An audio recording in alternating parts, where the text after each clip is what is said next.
আল্লাহু আকবার বলেন, আল্লাহু আকবার। মুসা নবী বলেন, আমি হতাম না যদি আপনার গর্ভজাত সন্তান সৃষ্টি না হতো। এভাবে অনেক অনেক নবীদের আগমন। ইদ্রিস পয়গম্বর এসেছেন, হারুন আলাইহিস সালাম এসেছেন, দাউদ আলাইহিস সালাম এসেছেন, সুলাইমান আলাইহিস সালাম এসেছেন।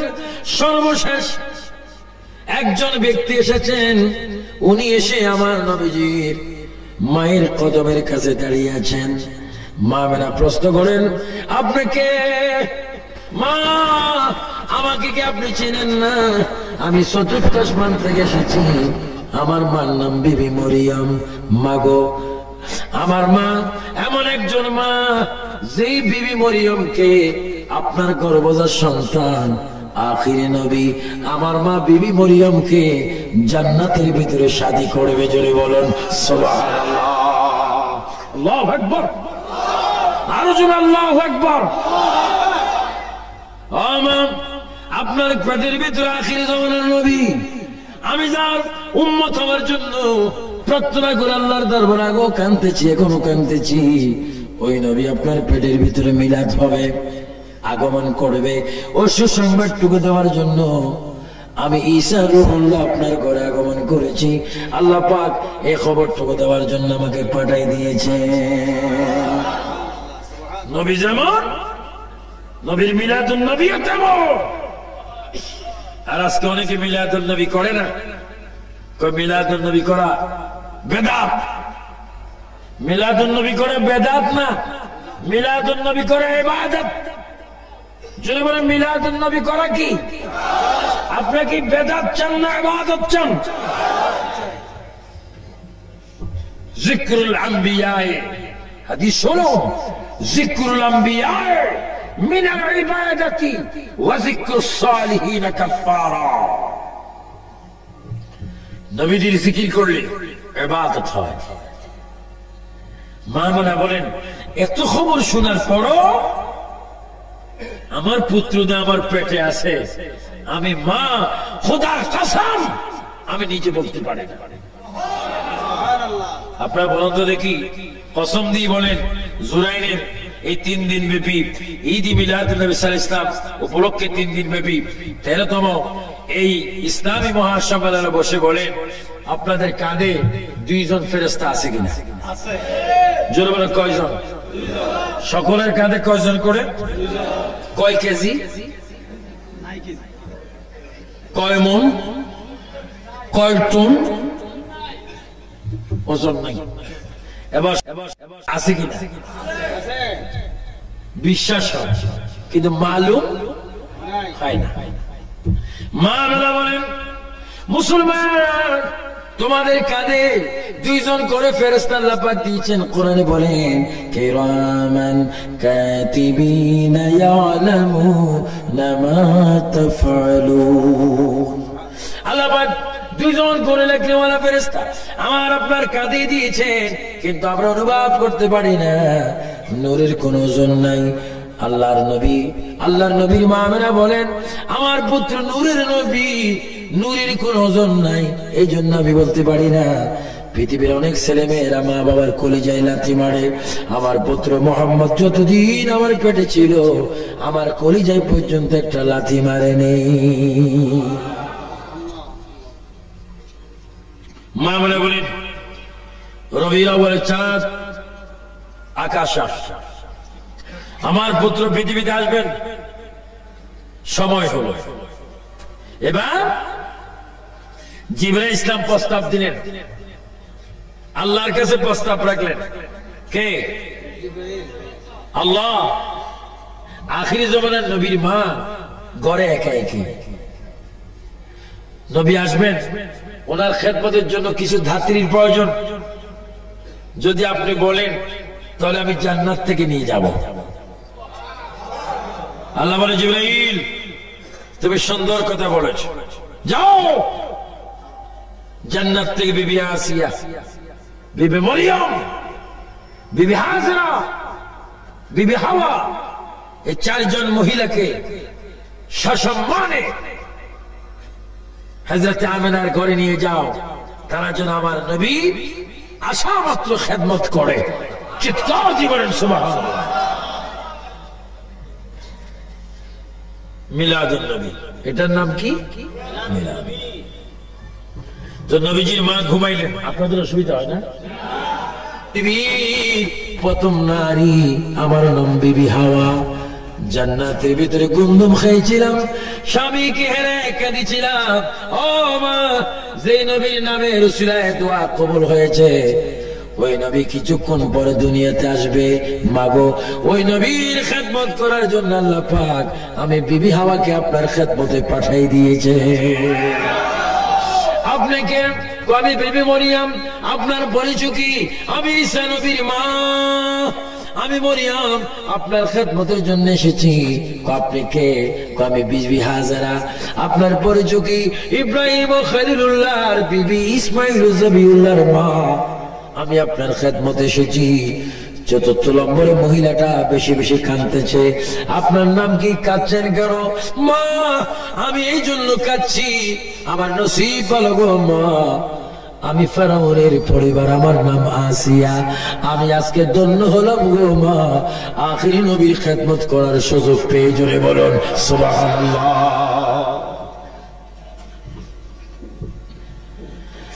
আমার ভাইরা, শুধু একটি মহিলার কথা আমি আপনাদের সামনে তুলে ধরব। যারা নাকি মিলাদুন নবী মানে না, আমার নবী আগের যুগে ছিল, সেটাও যারা মানে না, তাদের জন্য দাঁত ভাঙ্গা জবাব। হযরতে বিবি আসিয়া ছিল ফেরাউনের স্ত্রী। আমি ফেরাউনকে মিশরে দেখে এসেছি, তাকে মোমের মধ্যে রেখেছি, দেখতে কত বিশ্রী। অনেক দূর থেকে আমি তাকে থুতু মেরেছি, কারণ তার মতো বেয়াদব অসভ্য বড় নাফরমান বান্দার কেউ নেই। সে নিজে নিজে খোদা দাবি করেছেন। আমার ভাইয়েরা, ফেরাউন ছিল মূসা নবীর যুগে, আর মূসা নবীর প্রায় 2300 বছর পরে, মূসা নবীর 2300 বছর পরে আমার আপনার নবী দুনিয়ার মধ্যে আগমন করেছেন। তাহলে বুঝে গেল মূসা আলাইহিস সালামের সাথে সেই আসিয়ার সম্পর্ক সেই যুগে ছিলেন। আসিয়া কেন আমার নবীর ঘরের মধ্যে আসলেন? কিতাবের মধ্যে আসে ফেরাউন নিজকে নিজে খোদা দাবি করেছেন, সবাই তাকে খোদা বলে স্বীকার করতেন। একদিন সে ডিক্লেয়ার দিলেন, আমার প্রজারা, আমি চাই তোমরা আমাকে শোনাই শোনাই খোদা বলবে, আমি তোমাদের উপর খুশি হয়ে যাব। হুজুরি বললেন, জানাব ফেরাউন, আপনাকে আমরা খোদা ততক্ষণ পর্যন্ত বলবো না যতক্ষণ আপনার বিবি আসি আপনাকে খোদা স্বীকার না করবে।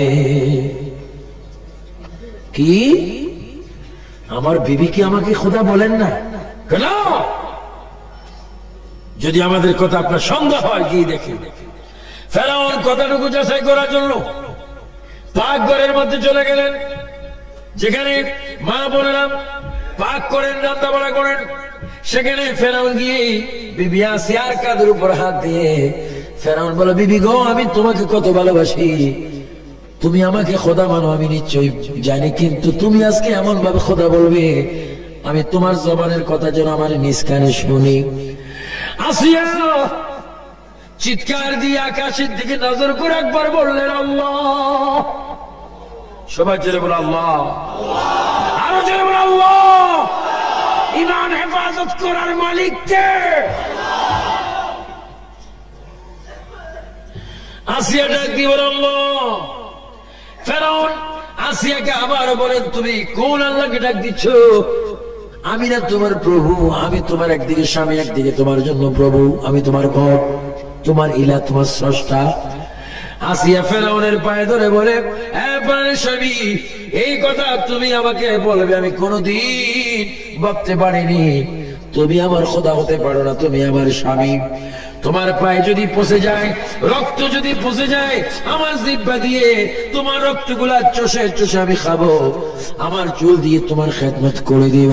তবে তোমার হাতে ধরি, পায়ে ধরি, মহান আল্লাহর সামনে একটা সেকেন্ডের জন্য আমি তোমাকে প্রভু স্বীকার করতে পারি না। সুবহানাল্লাহ, সুবহানাল্লাহ। ঈমান দেওয়ার মালিক কে? আল্লাহ। ফেরাউন গোসা হয়ে গেলেন, সিংহাসনে গিয়ে বসলেন।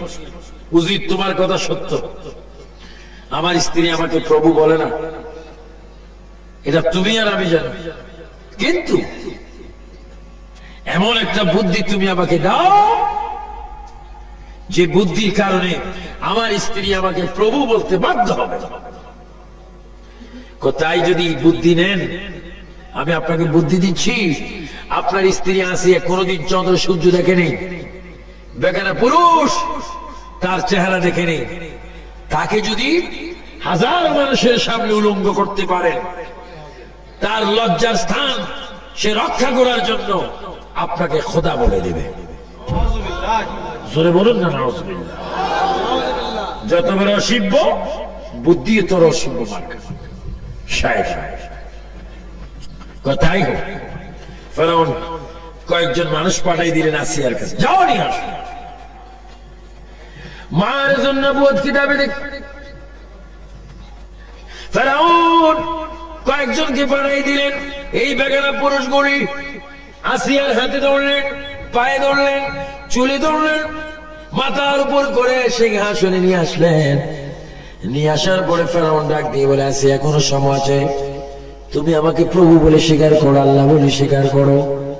আসিয়া ডাক দিয়ে বলে, স্বামী গো, তুমি আমার মনের দুঃখ বুঝলা না, তুমি এই সিংহাসনের মালিক নয়, আল্লাহ পাক এই সিংহাসনের মালিক।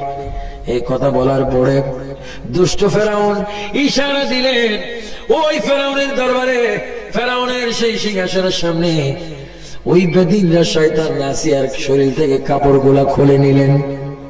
কাপড়গুলা খুলে যখন নিচ্ছেন, আসিয়া একটা চিৎকার দিয়ে বলে, আল্লাহ তুমি আমার ইজ্জত রক্ষা করো। আল্লাহ পাক বলে, জিবরাইল, ও জিবরাইল, আর দেরি করিস না, জান্নাত থেকে একটা শাড়ি নিয়ে যা, আসিয়ার গায়ের মধ্যে শাড়িটা পরিধান করে যেতে। যারা ইমানদার তারা দেখবে আসিয়ার গায়ে পোশাক, আর যারা বেঈমান তারা দেখবে আসিয়া উলঙ্গ অবস্থা। তারপর আসিয়া প্রভু স্বীকার করে না। এবার চুলের মধ্যে ধরে মাটির মধ্যে টেনে টেনে সিংহাসনের পিছনে নিয়ে গেলেন। সিংহাসনের পিছনে নিয়ে আবার প্রস্তাব দেওয়া হলো, আসিয়া গো, জীবন যদি তুমি ভিক্ষা চাও, ফেরাউনকে তুমি খোদা এখনো সমাজে স্বীকার করো। আসিয়া বলে, আমার জীবন যাবে, আমি আল্লাহর সামনে আমার স্বামীকে আমি কখনো প্রভু বলতে পারি না। এবার দুষ্ট আসিয়াকে উলঙ্গ করে, দুই হাত দুই দিকে টান দিয়ে বড় একটি গাছের সাথে দুই হাতের তালুর মধ্যে দুইটা বড় বড় জলি যখন ফেরাক মারিয়া দিলেন, দুই পায়ের তালুর মধ্যে যখন দুইটা ফেরাক মেরে দিলেন, এবার হাত পাও টানা দিয়ে গাছের মধ্যে লটকি যখন রেখেছেন, কলিজা বরাবর একটা তীর যখন মারার জন্য এসেছে, আসিয়া আকাশের দিকে চিৎকার দিয়ে বলে, আল্লাহ আখিরি জামানার নবীর উসিলা আমার ইজ্জত রক্ষা করো। এই কথা যখন আসিয়া ডাক দিয়ে যখন বললেন, আসিয়া বলে, আমি দেখতে পেলাম, হঠাৎ করে দেখি নূরের একজন মানুষ আমার শরীরের মধ্যে হাত বুলাই দিচ্ছে। আর আমি দেখতেছি ওই মানুষটা আমাকে বলে, আসিয়া এখন আমি দুনিয়ার মধ্যে আসি নেই, আমি আখিরি পয়গম্বর মুহাম্মদুর রাসূলুল্লাহ সাল্লাল্লাহু আলাইহি ওয়াসাল্লাম, তোমার যন্ত্রণা সহ্য করতে পারি না, এই জন্য তোমাকে আমি মুছে দিয়ে গেলাম। আমার মা আমার পেট থেকে যেই দিন আমি দুনিয়াতে যাব, ওই মায়ের ঘরে তোমার আমার সাক্ষাৎ হবে। জোরে বলুন সুবহানাল্লাহ, আল্লাহু আকবার। আমার ভাইয়েরা, তাহলে বুঝা গেল সর্বযুগে, সর্বকালে, সর্বসময়ে, সৃষ্টির প্রথম থেকে আজকের দিন পর্যন্ত, আজকের দিন থেকে কিয়ামত পর্যন্ত অল সময় আল্লাহর নবী উম্মতের খবর রাখেন। সুবহানাল্লাহ। এটা আমাদের বিশ্বাস হয় কি হয় না? আরো যেন হয় কি হয় না? যেহেতু নবী রাহমাতাল লিল আলামিন।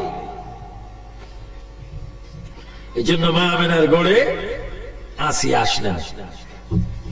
আসিয়া এসে, মরিয়ম এসে, হাজরা এসে, মা হাওয়া এসে খেদমত শুরু করলেন। কি কেউ পা মালিশ করে, কেউ মাথার তালু মালিশ করেন, কেউ পাখা করেন, কেউ পেটে মালিশ করেন। চার মহিলা মা আমিনার খেদমতে লেগে গেলেন। মা আমেনা বলেন আমার পেটে কোনো ব্যথা নেই, নাপাক কোনো পানি নেই। হঠাৎ করে দেখি কুদরতি একটা অপারেশন হয়ে গেল। আমার দেশে সিজার হয়, বিকল্প ভাবে সন্তানদেরকে আনা হয়। আল্লাহর কুদরতি ভাবে নবীজি মা আমেনার সিজার হয়ে গেল। কুদরতি অপারেশন যখন হয়ে গেল, মা আমেনা বলেন আমি দেখতে পেলাম জান্নাতের পোশাক পরিধান অবস্থায় আমার পেট থেকে উম্মতি বলে বলে সজদা অবস্থায় আমার পেট থেকে আখির জমানার নবীর মিলাদুন নবী হয়ে গেল। আল্লাহু আকবার।